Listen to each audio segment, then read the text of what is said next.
जब भी प्रेम की बात होती है तो श्री कृष्ण राधा के प्रेम की मिसाल सबसे पहले आती है। राधा श्री कृष्ण के प्रेम को जीवात्मा और परमात्मा का मिलन कहा जाता है। राधा श्री कृष्ण का बचपन का प्यार थी। श्री कृष्ण जब 8 साल के थे तब दोनों ने प्रेम की अनुभूति की। कहा जाता है कि श्री कृष्ण को केवल 2 ही चीजें सबसे ज्यादा प्रिय थी। ये दोनों चीजें भी आपस में एक दूसरे से गहराई से जुड़ी हुई थी, बांसुरी और राधा। कृष्ण की बांसुरी की धुन ही थी जिससे राधा श्री कृष्ण की तरफ खींची चली गई। राधा की वजह से श्री कृष्ण बांसुरी को हमेशा अपने पास ही रखते थे। भले ही श्री कृष्ण और राधा का मिलन नहीं हो सका, लेकिन उनकी बांसुरी उन्हें हमेशा एक सूत्र में बांधे रही। भगवान श्री कृष्ण से राधा पहली बार तब अलग हुई जब मामा कंस ने बलराम और कृष्ण को आमंत्रित किया। मथुरा जाने से पहले श्री कृष्ण राधा से मिले थे। राधा कृष्ण के मन में चल रही हर गतिविधि को जानती थी। राधा को अलविदा कह कृष्ण उनसे दूर चले गए। कृष्ण राधा से ये वादा करके गए थे कि वो वापस आएंगे, लेकिन कृष्ण राधा के पास वापस नहीं आए। कृष्ण के वृंदावन छोड़ने के बाद से ही राधा का वर्णन बहुत कम हो गया।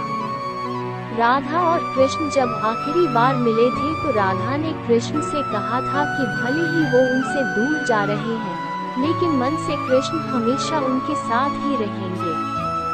इसके बाद कृष्ण मथुरा गए और कंस और बाकी राक्षसों को मारने का अपना काम पूरा किया। इसके बाद प्रजा की रक्षा के लिए कृष्ण द्वारका चले गए और द्वारकाधीश के नाम से लोकप्रिय हुए।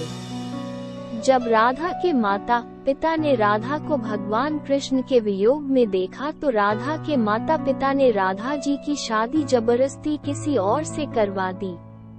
विवाह के बाद भले ही राधा जी को परिवार में रमना पड़ा, लेकिन राधा जी कभी भी कृष्ण भगवान को भूल नहीं पाई और कृष्ण भगवान के नाम का जाप हमेशा ही करती रहती।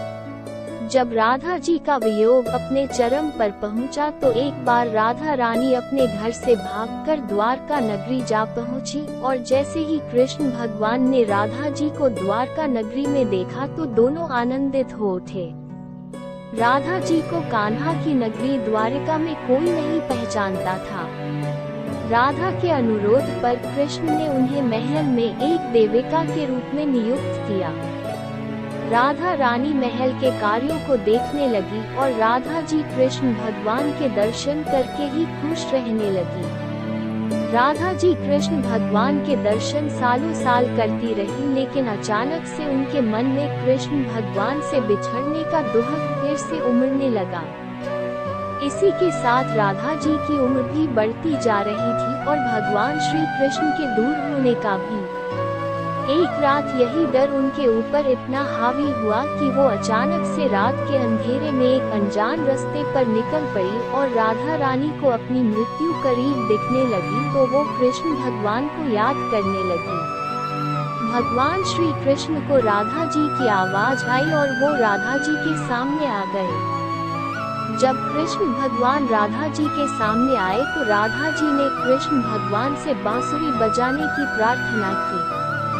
जब कृष्ण भगवान ने बांसुरी बजाना शुरू किया तो राधा जी आनंदित हो गई और वो बांसुरी सुनते सुनते ही सो गई और फिर कभी नहीं उठी और इस तरह राधा जी की मृत्यु हो गई। राधा जी के प्राण त्यागते ही कृष्ण भगवान ने अपनी बांसुरी को तोड़कर फेंक दिया। इसके बाद कृष्ण भगवान ने कभी भी अपने जीवन में बांसुरी नहीं बजाई।